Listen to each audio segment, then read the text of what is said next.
La plupart des Kinois, pour ne pas dire la majorité des Kinois, préfèrent leur président. Le vote, c'est un acte grave par lequel un citoyen d'un État donne sa vie à un autre. Nous allons assumer la victoire parce que c'est Joseph Kabila qui va gagner. Voilà. Si c'est que dit Omulumba a gagné, donc on a compris que c'est inutile. Tout solo laka, makambo, oyabakashala, nabakengo, nabatimisuswa. Nazalakate pour nous exprimer sentiment nangai, nazo banga bato. Nazali les candidats députés les mieux élus à Congo Mobimba. Là où je trouve les génies de Vital Kamerhe, c'est de pouvoir entraîner même l'IDPS dans son jeu d'aller à la Cour suprême. Mais Vital Kamerhe, il y a pouvoir. Qu'est-ce qu'il a fait? Abo il a ma pièce, ma preuve à la guitare, pas qu'il va rejeter à Oya yo ndenge kaka moneli yo na modèle za akolinga yo na modèle wana. L'artiste musicien congolais dénonce tout ça. Ne croyez pas que l'artiste musicien congolais ne dénonce pas tout ça. Bamususu ba député, ba 3 députés, ba 5 députés, on a commis terrorisme. C'est ça le malheur du Congo. C'est des gens comme de Mwanda. C'est parmi les gens qui ont enfoncé ce pays là où nous sommes. C'est un des malheurs du Congo, Honoré Mwanda.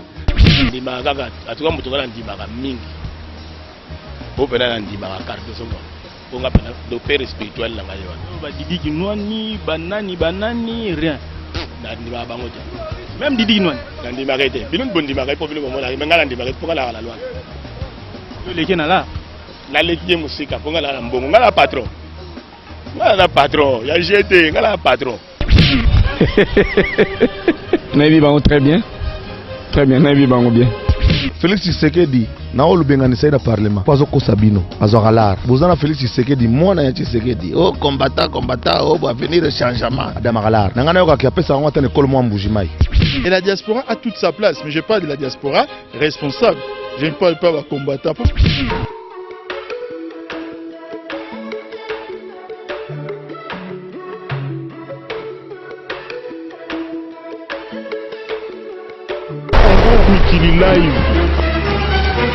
Merci beaucoup pour votre fidélité. Vous savez, Congo Mikili Live est là depuis la République démocratique du Congo. Aujourd'hui, nous avons le réel plaisir de recevoir de nouveau M.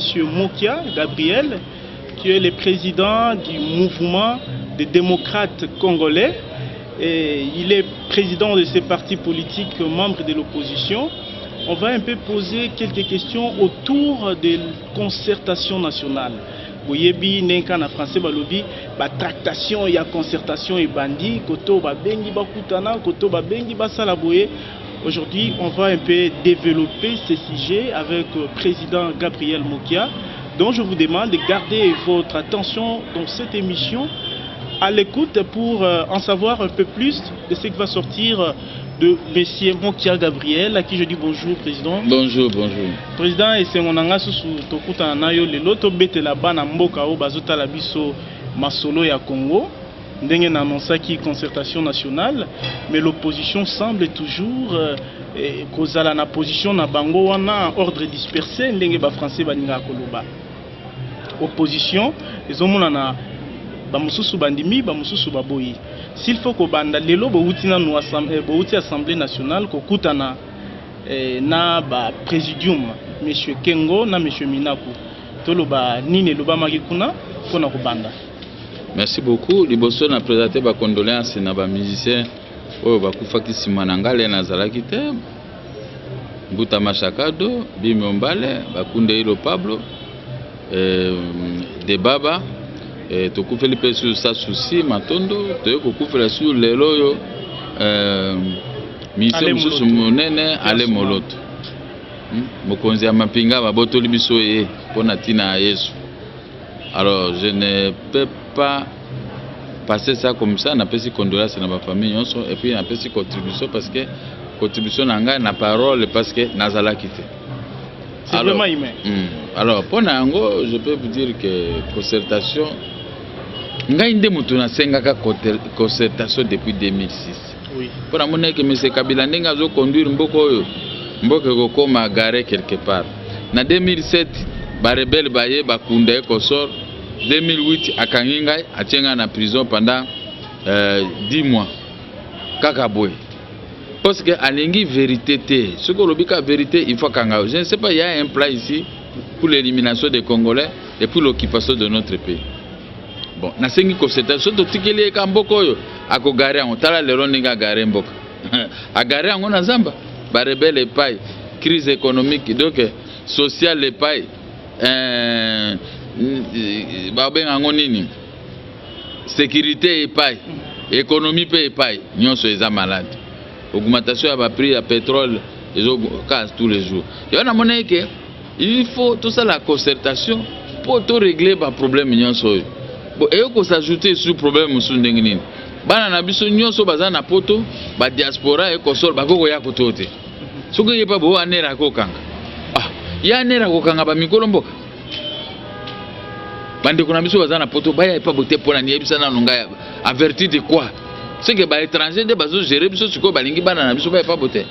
Ba ye koli kuna, ba ye biba misala kuna. Faut ba ya pe ba contribuer na développement mboka. Voilà, concertation et pesa melibino ndengo lobi bosenga ki yango oui et pesa melibino lelo mais tozomona opposition dans l'ensemble bozali mulongo mon côté yango avant to kota développement wana mutuna yango ezalaki bouti parlement bosolo nini opposition eza molongo moko preuve ne kele to uti ngana kendekete lelo nde na ke à la demande générale pour na senga ki loko mwana botami. De l'autre côté, j'ai l'obligation de faire makamuni ba mbasa mo. So eza pe ba reconduire mais c'est Kabila avant dakaka. Ah, biso ko bimana biso ne loko na to tike bo. Moko ozo reconduire bango na gouvernement bango. Ils ont échoué dans la gestion. Ah mais dis-moi président Moki a pris part. Donc c'est quand même une avancée. J'ai été là-bas en qualité d'observateur. Et j'ai compris que j'étais du côté de l'opposition et le lundi à 13h, on va aller déposer nos propositions pour les règlements intérieurs et autres. Après, maintenant, on va se regrouper, mais en attendant que celui qui doit gérer ces concertations arrive. On a parlé du président Denis Sassou Nguesso. Bon, donc, les massirs du Congo-Brazzaville, s'il est là, je vais trouver que c'est du sérieux. Mais si un observateur neutre n'est pas là, je vais quitter parce que ça ne sert à rien. Ça va devenir comme une réunion des familles à un PPRD Kabila pour tromper le peuple congolais. Non, c'est pas possible. Ça ne peut pas passer avec l'homme neutre, c'est qui? Par exemple. Mais on avait dit que c'est le président Denis Sassou. Ce qui a quoi, c'est bon. Voilà ce que tout le monde a courage parce que tout le monde a courage. Il me semble même que la diaspora moussou déjà basé. Baya belé, baya kakate 2 ou 3 4 quoi moussou na mona kuna bo salwenga. Wana ezamuke na bibilo bino boyeka bino moko bo ifo bozala belé. Ezamboka na binoti. Otikala bato moussou ba jeramboka ba bomaka ba ibaka biloko ba sande balingi. Ifo boya poto luka to benga na bango na ndenge na mécanisme surtout to kotia. On dit toujours ce n'est pas possible. Oh non, ba on ba loba kaka boy. To loba boy ndenge nini? To loba boy ndenge nini? Mais c'est ça la lutte politique, non? Ce qui se passe, c'est que nous avons dit ngana ko no vanda na poto te pona bundaka ngana zawo lingo bomango bomolongo kango kangi lingo botolanga biloko ndongo botoli obotolika yo kaka mais il y aura un jour que biso to gagner ba biloko ba botoli tutore tala na biso exemple moko frappant Banque centrale depuis 1960 etika ba ministre tout baleka à partir à Lumumba nakolo ba vie Zenga pe azaki premier ministre Adoula, Vieux Iléo, Boboliko, Mobutu, tout au baleka wana na baposte wana, batika banda kwa Banque centrale intact. Mais bango ba yeko gérer mboka ba pesi ordre masangu ateki ba ndako nyonso ba donc Banque centrale etika lika ka bâtiment na habité so ba oteka pe bâtiment Banque centrale. Je pense wana président Gabriel Moki azana ba preuve que ba teki. Mais nazala ngoti. Les monsieur ezaki na bon marché ba oteka mais tolo les bazo teka toujours ba teki tout. Na chambre de compensation est à côté à la Cour suprême. Donc c'est-à-dire que ce sont déjà baillés à point événement mususu na mboko. Mais dans notre état bazo teka biloko bakuteki mais bango bazo tonga partout. Congo est comme ko tonga ko imaginer. C'est comme ça j'ai une fille au Rwanda qui m'avait envoyé un document na Zarango. Na Rwanda. Ce qui n'a tangi document wana c'est conforme à ce qui se passe ici. L'occupation de la RDC. Donc fi wana makamba koma atindelinga yango wana ezosala mape na publier yango na journal moko bazolanda bamoni ke ozaka na ba correspondant na Rwanda ba okaniselo mabete bakarisa mabene ni c'est une fille qui travaille là-bas ici BC banque congolaise comme c'est sur la deuxième république to yebana na bango na banque les tozo ba crédit mais l'air ba kimaki ba ke na mboka na bango mais tout ba des relations reste non bazozwa ba otindela biso mais le mot na capital pour la république parce que na publier on a la croche journal moko la croche na publier les tout. Tu vas voir que ce qui est écrit là-bas, c'est exactement l'élimination des Congolais, l'occupation de certaines villes de la République démocratique, les constructions des immeubles. Hein? Et après, il y aura un régime très dur contre les Congolais. Non, c'est pas possible. Des immeubles, on a peut-être opposé à la d'accord parce que ça va contribuer à réellement. Et maintenant, non, mais l'occupation maintenant, avec l'implantation de Tutsi dans notre pays. Ceux qui ont tombé village dans l'Est, Tutsi, ceux qui ont Rwanda, mais on peut pas le bangote. L'implantation de Tutsi, ça continue. Hein? Mais binonde, les Congolais de Bozo là, Bozaka n'a pas pique. Ce que Monica Congolais a défendre oh non, Azawa, c'était un agent de Kabila. Eh, Kabila cause un agent comme moi. Comment cause un agent comme moi? Voilà. Président Gabriel Mekia, au lobby. Place aussi ça n'a noir. Oui, je vous en prie. À cause d'un agent comme moi. Moi, j'ai acheté ma première voiture en 1978. Mini Maurice. Depuis 78 jusqu'à aujourd'hui, j'ai toujours roulé dans l'opulence. Pas grave. Tous ces gens-là, je les ai vus venir avec des bottes ici. Et ils peuvent venir me corrompre, me donner moi de l'argent, me donner une leçon de quoi? Parce que moi, j'ai été bien. De moi-même, quand je descendais en Europe, on venait m'accueillir par des limousines de blancs. À cause des exportations des produits agricoles. C'est quoi moi, tu peux m'appeler Yakava. Moi, tu dois me donner $10, mettre dans mes poches. Voilà. Batignon Sobayebi position nayo. Mais au lobby opposition bozali na mulongo moko donc bozo tambola bien. Oui. Alors que kuna bipai bouti MLC ezalagité, UNC ezalagité, UDPS ezalagité, na évité soko lobby opposition nyo se tambola ensemble les trois grands partis wana bazali tombés ou négligés. Je crois qu'on doit faire un effort que batinda ba délégué va Kolanda. Autant faire une déclaration. C'est à vous maintenant de convaincre. Oui, je vais essayer. Il va vous écouter? Non, pas seulement Tshisekedi. Tshisekedi, c'est le président élu.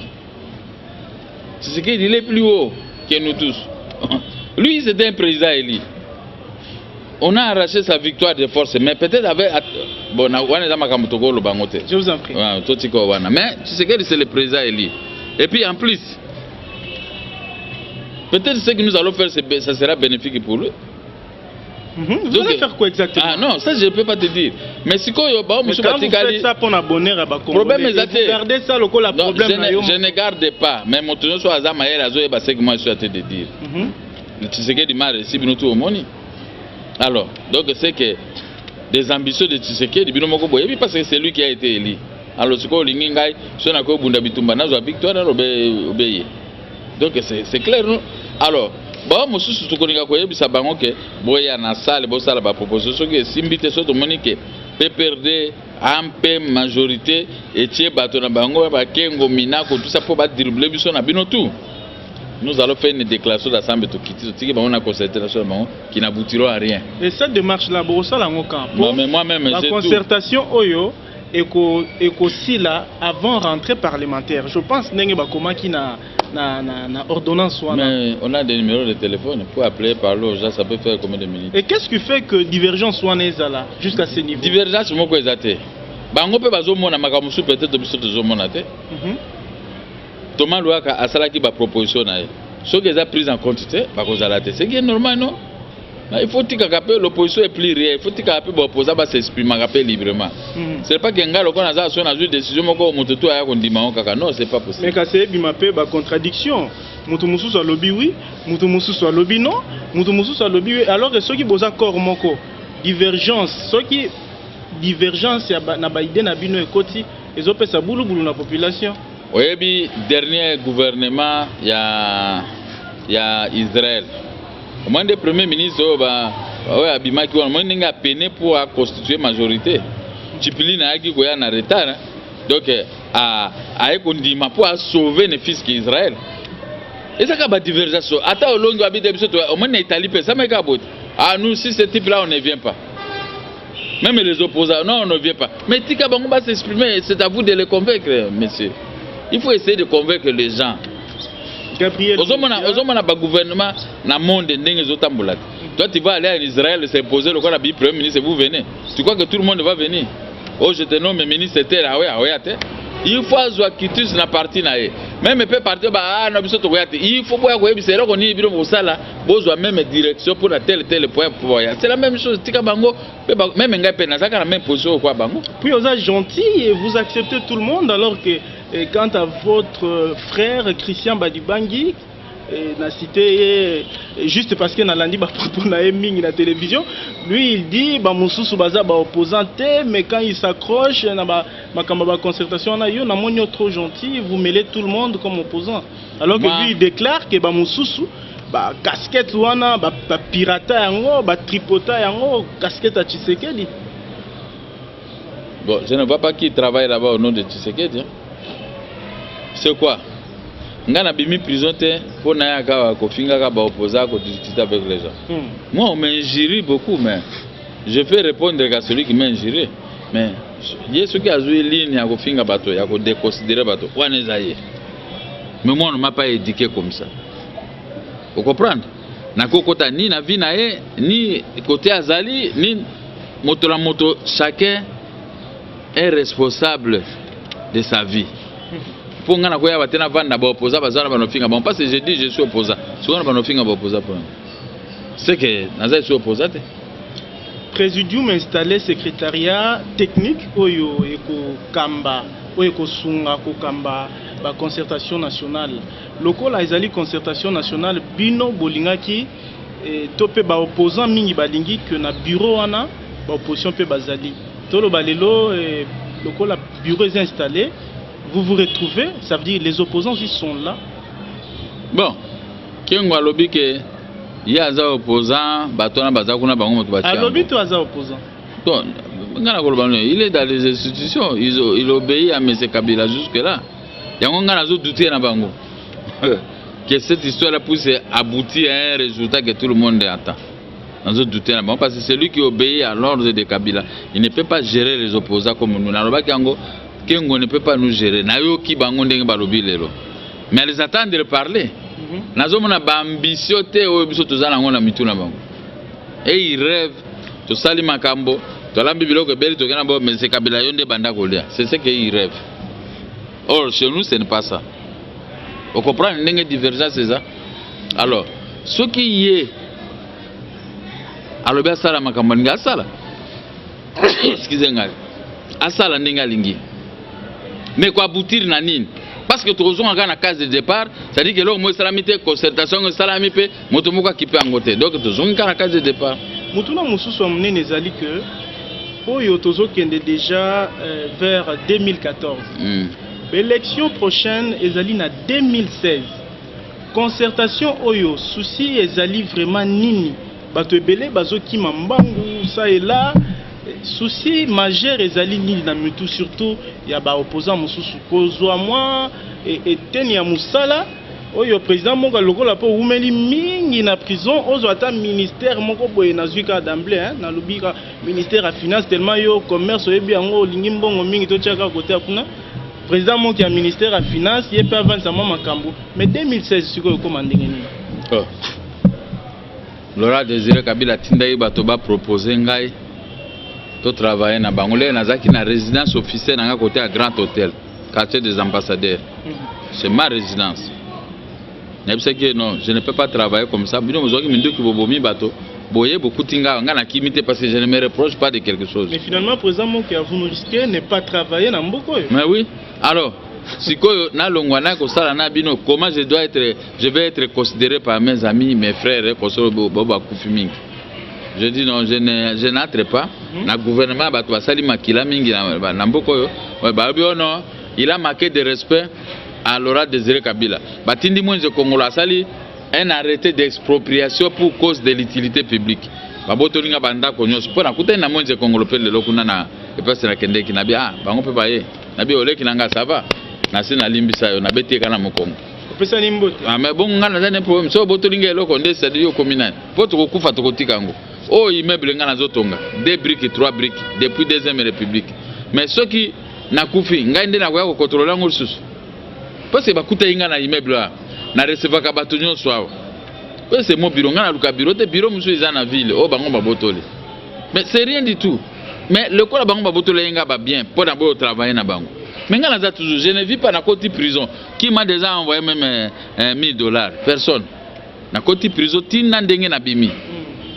C'est pour dire que je n'ai pas besoin de biens matériels. Si on a besoin de biens matériels, on a travaillé na bango, on a babotola anga pe banda côté na mbongo.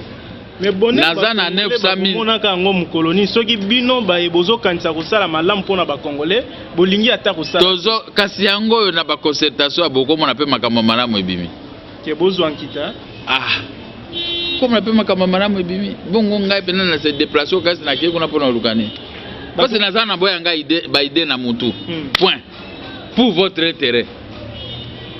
Isatenga na kovanda wana na Facebook pona lobaka ba makambo no. Je vais affronter au moni ngana zana kini pour affronter les adversaires. Ngana iba zana minduki awa. Baza au moni na lopango bayaka ko sauter mire bayo kanganga. Chaque fois ngaba yaka ko kanganga. Donc soko zo vivre na ngawa na lopango ko vivre bien te. Eh. Au mona ka mugo ba police bazo ya pa bisenga. Alors monsieur ba okuta anga. Bino opposant ya solo toloba parce que le commune opposant. Au moni satinero atemi wana. Au moni satinero atemi wana. Ngana ndimanga te ki ya za makasi. Jour mo bayo kanganga bayo ko bloquer ngame a sauter mire na sima sauter mire ko kuna lopango muswake ozomona bino benga bioma satinero wana na tango epaka tango epaka ya sauter mire menga na sauter mire ngana vandika wana bayo ko kanganga oui bon bakanaki yo bakanaki sentinelle mais sauf qui peut on ne sait jamais. Donc ozomona ke biso to kimakate tozawa pour la guerre ye olingi ko loba boyeke yo zali wana po osala te na régime oyo atake pona ko bongisa mboka sengi yo sa na bango osala na bongisa sa na bango te po basali 17 ans yango oyo yebisanga pesanga résultat boulevard kaka. C'est tout ce qu'ils disent boulevard na bandako tozotonga mais ndako ya kotonga c'est pour l'intérêt personnel. Boulevard oui ba agrandi yango mais il y avait boulevard là-bas. Alors que Batere, Banzela ya mabeze belo devait construire le boulevard. Ba opposant pe balobi bazolo ba mingi kaka pemeni to lingite mais oyo bazo proposer concrètement ezani président Monkia. Mais voilà ngala gogo ebiso ngote zilaka ndingi ba proposer kuna. Mais je crois que cette histoire ça va capoter parce que là ba opposant ba koloba ba bimisi makambo na bango. Okomona ke nyoso uzala accepter na bato te, les ba osa rapport na monsieur Kabila. Et que ça l'accepté allez mo boulot ko bima ba opposa mingi ba kopanzana na bango po ezate ke o ba ke ko flatter soki pona ko flatter ko mona elongi nanga te to nde nazabo nazana mutu to akopesa ngambongo loba militant loba ba militant na biso bazana poto ba militant bazana batinda ka $100 $200 yepe bazana ba problème wana za ba mbonga ba militant otindi mais yo moto osa na gouvernement yo opesa ngambongo polani. Pour nga na presque 1 million par la banque habitara mbongo bo signer ba ministre bo futanga mbongo ba kokaka te siko ozo $20,000 $100,000 au pesa ngai puis nga na za nango wana koleka yo ozomona ndenge tuza différent na opposition to tambulaka ndenge ba Kongo balobaka tula lukulu tala place yo ko nyata ifo tala mo ndenge na tambulaka tula lukulu tala donc avana nyata place wana ifo na tala. Avant jouer eloko na yo fona tala eloko eko sukila ngaboni. C'est comme ça que moi je suis yango monaka moto mokote na mokilo ya kozwa preuve contre ngai. Bon ngana zana combat contre monsieur Kabila pour sa mauvaise gestion. Na bandango banda kaka premier jour na bandaki na Laurent Désiré Kabila kanginga 2 fois na makala pour le traiter de dictateur. Et puis il faut voir. Alors, nayo comme on a eu toujours bundana et ti na prison on ne sait jamais à la longue. Moi aussi je me prépare, même par les élections, même par quoi, mais beaucoup mon un jour. Même par les élections, même par bon, on ne sait jamais. On sommes là. Président Folo Baté. Mais on nous sommes là, concertation en gauche. Balobi na démocratie, oyo biso tozo bundela, oyo biso tozo kufela, to le kakaka na nzela il y a élection. Siko lobby même par élection, même par bon par concertation. Mais non, concertation en gauche. Vous vous attendez à ce que na concertation. Bon, est-ce que makambo biso tozo ya ko lobango kuna so bandimi o tozo kuna biso pe tozo na agenda na biso. Tout le moyen so bon. pour finir avec un adversaire coriace. On a moni net.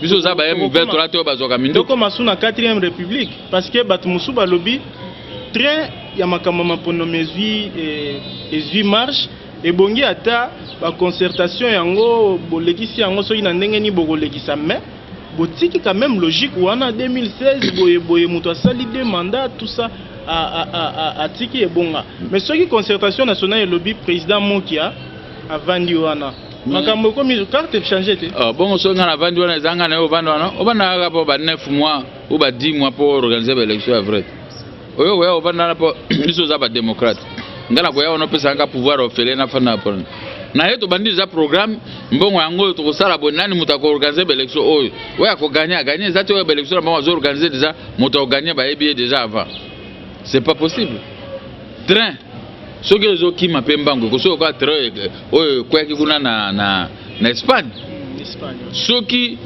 ozo tamusa train mabe bako chelo pe loko mabe pa o dérailler ko mona ki ba wago ko kuna Espagne po chauffeur wana machiniste wana balota makasi trop mais bango bazotambusa très mabe très vraiment mabe je vous dis mais bako koya koleka très Espagne makanisi ebele bozo bimisa ebele bazondima yango ezali malamu ebele pe bazali ko attaquer bino mais nga nazongi suka na place Etienne Tshisekedi bozo placer très haut po bol bimisa ye na histoire oyo azali susu congolais te akomi extra congolais to beaucoup convaincre nengo lobby ame akokota na masolo bongo ngai ba journaliste tout bazo bimisanga très haute pete po basani ezaka mokiliti oui mozali président ya parti politique c'est la bazo Etienne Tshisekedi bazo ba pe Gabriel Mo Tshisekedi tokokota na makambo te yazali très haut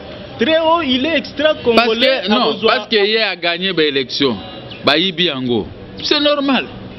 Na ko se comparer na parce qu'il a gagné ba élection ba yibi ba élection na ce ko lingi to ça le monde et puis en plus biso ba opposant to vandia nga na préférer ka moto oya ko bundisa nga sur place ko nga nazo bundisa régime oyo sur place omoni boyo bakoki crise lokola biso te et monsieur la mungi na tongo melitika ndengwa yo zala commerçant na Kaluza mais biloko tu ba botola ngo omoni différence beza biloko tu na commerçant mais ba botoli biloko tu wana biloko ngo ezalaka omoni bandako bazo tongo eza bandako ba tonga lelo mais ngala tonga ndako depuis na 1987 na sombi ndako 88 na bani ko lever fondation mais tala ndenge za na état yo tu lelo na ko aussi ça monte po nyonso bazo botolaka ozo comprendre mais tala bato ba esimo mi et ceci mais na sema session mwende bazo tonga rapidement o bon ba yebi secret à Banque centrale budget à concertation Toyoki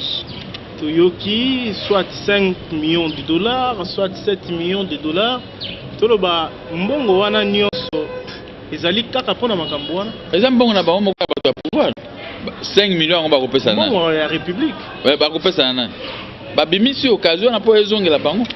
Je fais sortir par la main droite pour utiliser par la main gauche. Vous avez compris? Bijango, est-ce que tu as une concertation pour la bambom? Nga na utaki lelo na tie karbira ngai moko na ke pe na zone.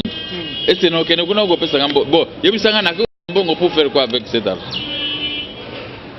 Parce que tu as besoin que makambo tel fonctionnaire azana droit ko joaka $50 par mois.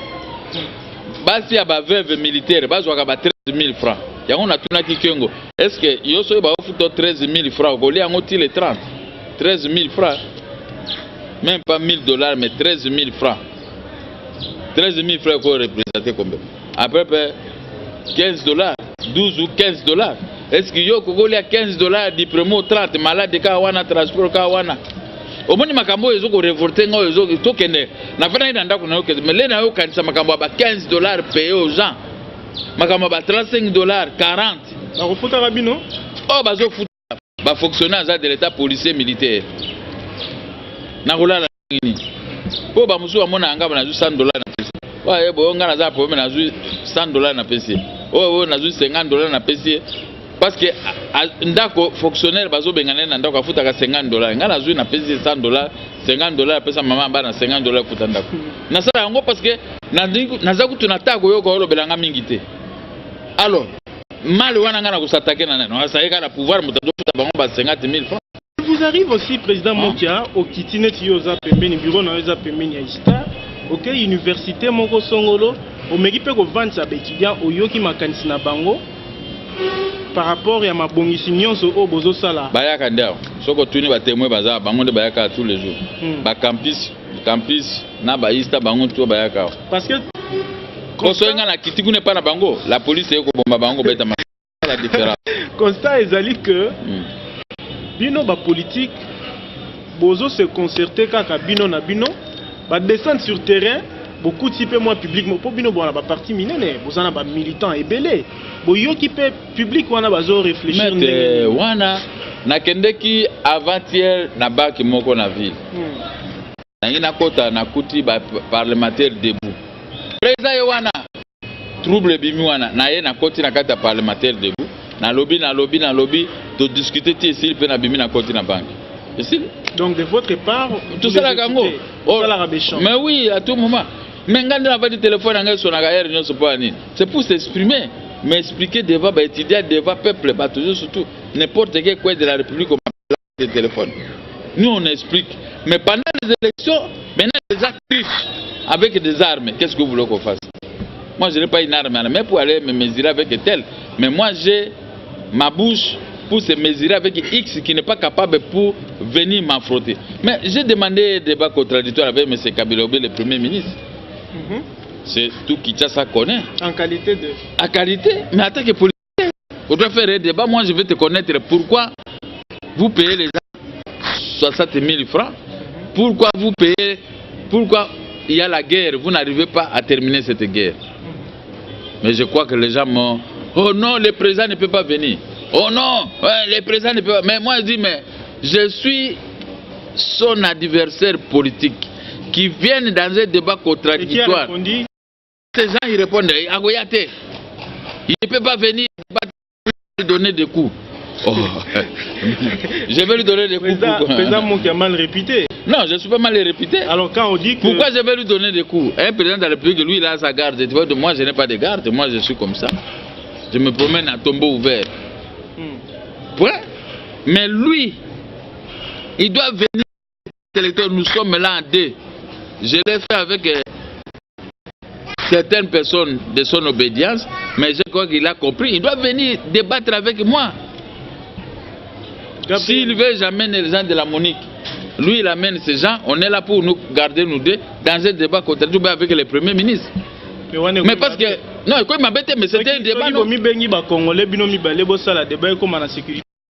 si c'était ma Monique au Kanganga, or que c'est l'homme qui a peur.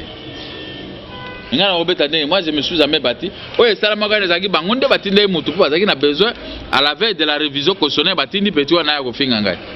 et puis, allez, ngana ko beta ye. Yango na beta ki? Anyataki point olingati. Te, ça c'est ganati point parce que vu son âge ako. Bon, ngaba mikolo bo ngana ko finga bango te. C'est pourquoi il faut le pas que esprit na bango bien. Il faut corriger comme ça la langue soit moni biso au bang. C'est comme ça. Ba Congolais à diaspora quelques-uns bazali awa. Ndenge tozoyoka na poto po biso tozalaka na ba na poto mwa mingi ata na nzela internet. Kuna pe mwa babitumba, mwa babokabwani. Bamusu balobi ba oyo baye po ba ya par na bango bamusu balobi biso tokokota makambo wana te. Donc ekomi babitumba bango na bango. Émission oyo elandamaka na Congo puis na Libanda. Président Gabriel Moki azali mutu oyo bayokelaka pe mingi. Okoloba nini na likambo oyo? Te, il faut pas écoutez monsieur le journaliste. Mboka eza ya ngai te. Eza même pas ya yo, eza même pas ya bakabila. Mboka eza ya tout eza bato ba na poto, ba ke voyage. Bon poto eza ba ke ko vanda. Soka lembi azongiti. Yango na zolinga. Qui peut interdire aux Congolais de ne pas fouler le sol de leurs assiettes? Il y a que ceux qui sont des étrangers qui ne veulent pas que les Congolais s'attendent à entrer. D'où il faut créer le désordre. Na okanga yo soko okanga est-ce que yo nde Congo. Yo nde Congo po okanga bango. Ba diaspora il faut ba yokana. Ba déjà combat moko ya bien. Ba beti bango bato ya makofi. Hein? C'est la même chose, non? tout type bango makofi pour na kwebisa que mboka ezaka ya binote yo moi na poto ba mindele basali bangolo mususu akoloba no pe ke bitumba ya politique ezali oyo ozosala ya ko convaincre parole mais siko na bien bongo bitumba ya politique ezaka kati moment ngai place ovandi ba ka otianga kraka bakela ngati kuna na babala munene yo encourager bato babeti makofi nga na encourager te mais za ndenge wana parce que omoni bango baza makasi trop wa soki pe bakena na poto il faut bakutala ka ndenge wana pour ba ezani ni za ko faire réfléchir bango ke mboka eza ya biso botika oboma ba congolais ko kanga bango bazui ba kutino na ngai na ba chaloupa na ba jo ba tie bango na prison mais bango pe bazozwa ba jeune fille 14 ans ba 13 ans même bango nde baza wana mais bo étaler bango bozana mais ato étaler bango qui peut les arrêter? Essayez un peu. Non. Qui peut au moins au mingi baganga ba télévision. Parce que j'ai un ex-ministre moko pe aza na prison pour la makambwana. Oh, aza pour la makambwana te. Ye fi wana za na 23 ans. Ngala mona ki eponga na prison to mona na fi wana. Fi wana za na 23 ans. Ba réglé ka ba contre na bango ezate makambo ya fi. Hein? Ba ko tripoter mikanda mais mikanda mususu ya vrai bimi ya classe ba moni ke fi wana za na 23 ans. Ye ba régler ba compte. Na bato bazo. Biso nde bakanga ka biso na ko. Batindi fi moko akoti awa batindi fi moko ya muke aye ata soino oh non il m'avait violé et tout ça directement bakokanga yo vrai ou faux ezani pour éliminer l'adversaire politique vous comprenez biso petoko et ce n'est pas parce que okotindi langa fi okosala boke biso totika politique c'est pour nous décourager totika politique bazana nyongono bakofuta te oza na pauvreté comme ça banga o rejoindre bango au moins ceux qui ont des esprits faibles ba rejoindre bango.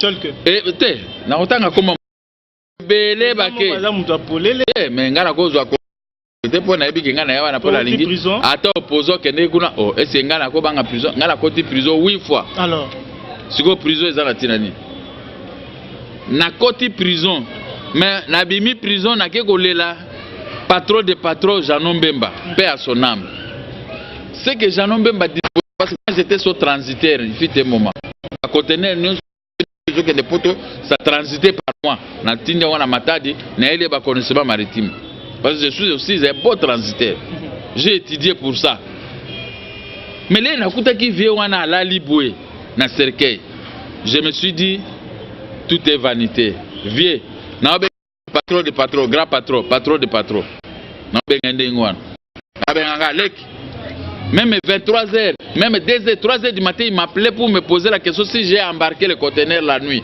à Matadi, dans les grands bateaux. Moi, je lui répondais, mais moi, je ne peux pas l'appeler vu son âge. Mais lui, il m'appelait à tout moment. Je me réveille pour lui répondre, vieux, na Matadi, on a grand patron, patron de patron, embarqué à côté, je le trouve. Mais le vieux s'est allongé, Nathalie. Ala libwe nakanisi biro kwa zai nango babato nakanisi biro na ya kitoko nakanisi bandako nakanisi biro kutol nakanisi ba plantation ba café na ya bandako pesa ngai 99 conteneurs un conteneur a 300 conteneurs à 300 sacs à l'intérieur 9 conteneurs nabi tout est vanité la vie na umelaka te même la politique aussi hein même la politique na moni Mobutu bako kunde na Maroc. Mobutu, tu sais ce qu'on appelle Mobutu. Hein? Alors, mais ce que les biais de ce monde, est-ce que les Congolais peuvent espérer la politique? Je vais donner un exemple. Prison, na souffri, na ofanaka na ndako. Na osala tension na 17 même na yakate. Na bongisi GPT yango na tia yango na internet. Ba dona GPT kitoko boy. Nenga mi les apane ko landa bote wana te. Hein? Nazo bisa bato ya Facebook les apane. Oh président tout indira mo tout ça la bonne da répondre te. Mais JP yango na ebino tambrate. Lelo yo na komi nango lobe ko lobe kuna na zangi. Quel est le problème? Mais quand nous avons l'unité, quand tout le monde trouve son compte, toi aussi tu vas trouver ton compte, tu vas vivre mieux. Les Congolais vont espérer na lutte oyabi. Les Congolais faut pas espérer na lutte oyabiso et na lutte oyangai. Ya yo président. Parce que lutte yangai ko abouti na victoire oyo ko et comme ma bisonyo surtout na bonheur. Je me suis retrouvé un jour dans mon bureau pour attendre Matata pour nous parler de l'économie. Il a parlé de l'économie en vantant la croissance. Mais quand je lui ai fait définir la croissance, qu'est-ce qu'est la croissance? Depuis ce jour-là, il ne parle plus de la croissance. Ah bon? Ah, na provoquer bango toujours à parler de la croissance, c'est monsieur Bakumo Kangamono. Parce que les gens croient qu'il y a des qui sont intelligents, fini des histoires de leur façon.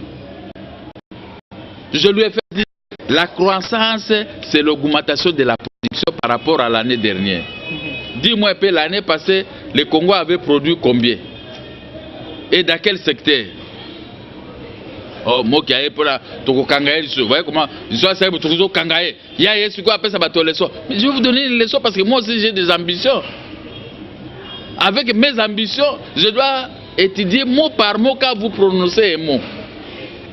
Si le plan intellectuel vous dites la croissance, vous dites ceci, moi je vais vous apporter les éléments valables. Au moins, c'est pour dire que le peuple doit espérer à nous, puisque demain ce Congo sera un Congo meilleur. Avant de surtout disparaître. Tokotika keso mais oh nyonso tokobenga na bango na ba Rwanda na bango ba Ouest ba osa ba vatiri nyonso la dit les pays ici rendre aussi la population un bon service parce que Ebélé il y a opposants, ils sont des bons diseurs mais pas des bons faiseurs. Un opposant a joué dans le pouvoir. Si vous remarquez en dehors du président Kasavubu, oui, en dehors du président Kasavubu qui a fait que quelques années, mais tout le reste là ce sont des hommes militaires, ce sont des militaires, des hommes armés. Quand un président de la République, le Aza général, il fit. Aza général, quelle est la leçon que tu vas lui dire? Est-ce que la croissance c'est la classe? Moi je sais que j'ai fait ce que je veux. Mais moi, habitué dans des débats avec vous, chaque jour je peux venir vous expliquer tel domaine est à niveau de commis. Voici la production. Mokia, parce que la réalisation bon, dernier mot, na lingi na. Puis na lingi pe ocha moi atamai mukie na kati ya parti munene o ya opposition MLC parce que le lot Olandi Mikolo Olandi Jean-Lucien Boussa qui a salagi ba propos moko la déjà que il est sous na parti terrain azali sous na parti. Wana eza parti avec Nangai. Yo étant que politicien et opposition non seulement le Bamoko, naibike bango wana parti à l'Ekinangai. Na bundela qui est abima qui président, ba trompé par na batu mususu, ba kati ba rongoli étiquette ne wana gagnaki ba tie na prison. Mais je peux dire que MLC est un problème. Les MLC, ba base MLC surtout na Congo est intact. Jean-Pierre Mbemba perdre attaque militaire na mon côté. Mais côté à Somende, pouvoir à place Moutelinga Kobenda Kakuna. Au moins, ils sont aux amis de Maka. Au moins, quoi, biso. Reposer dans pouvoir en place. Oui, ceux qui biso. Place vos faillir. Ceux qui biso Zaka, Motema Maka, c'était un débat sur Abenda bisotu. Mais aux hommes, on a qu'à valaiser na tombe la mouki interlaqué. Oh, interlaqué. Mais le col à moi divergence sur Zaki, n'a vanité. Je ne me suis pas encore prononcé. Je ne peux pas me prononcer comme ça. Il y aura un jour où je vais aller voir tout le monde pour trouver une solution d'une manière générale. Merci, Président. C'est moi qui vous remercie. Voilà, c'était le président Mokia. Oyo boyebi amesana ko loba masolo na ndenge na ye na ba vérité na ye pona ba bolamu ya ba congolais oyo balandaka biso un peu partout. Vous avez suivi depuis la République démocratique du Congo na ba différentes chaînes na biso et bolandi biso na libanda ya mboka à travers www.congomikililive.com.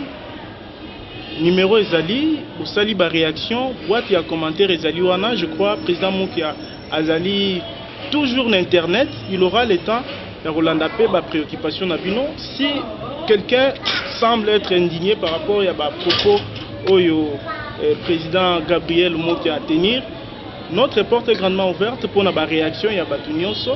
Donc restez scotchés sur votre site.